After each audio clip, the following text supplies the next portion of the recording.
ஒரு radio activity element இருக்குது. அது அட்டாமிக் நம்பர் வந்து 92, மாஸ் நம்பர் வந்து 235.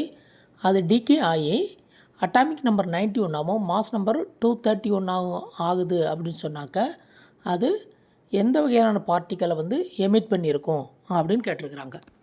மாஸ் நம்பரில் வந்து 4 குறைஞ்சிருக்கு. நம்ம 4 குறைஞ்சிருக்கு மாஸ் நம்பரில் அப்படின்னு சொன்னாக்க அது வந்து கண்டிப்பாக வந்து ஒரு ஆல்ஃபா பார்ட்டிக்கலை வெடிவதற்கு வாய்ப்புகள் அதிகமாக இருக்குது. ஏன்னா ஆல்ஃபான்றது நத்திங் பட்டு ஹீலியம் நியூக்ளியை, ஓகேங்களா. 2 பாசிட்டிவ்லி சார்ஜ்டு ஹீலியம் நியூக்ளியன்னு சொல்லுவாங்க. அதோடைய அட்டாமிக் நம்பர் 2, மாஸ் நம்பர் வந்து 4. அப்போ மாஸ் நம்பர் 4 குறைஞ்சிருக்கனால ஒரு ஆல்ஃபாவை அது கண்டிப்பாக வெளியிட்டிருக்கும்.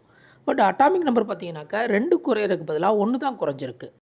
அந்த மாதிரி ஆல்ஃபாவை வெளியிட்டதுக்கு அப்புறம் அது வந்து ஒரு பீட்டாவை வெளியிட்டிருக்கணும். அப்போ பீட்டான்றது என்ன அப்படின்னு கேட்டிங்கனாக்கா நியூக்ளியஸ்குள்ளே இருக்கக்கூடிய ஒரு நியூட்ரான் வந்து 2ஆக உடையும். ஒரு பாசிட்ரானாகவும் ஒரு எலக்ட்ரானாகவும் உடையும். அந்த பாசிட்ரான் இஸ் நத்திங் பட்டு புரோட்டான்னு சொல்லுவாங்க. அந்த புரோட்டான் வந்து உள்ளுக்குள்ளே தங்கிடும், எலக்ட்ரான் மட்டும் வெளியில் வரும்.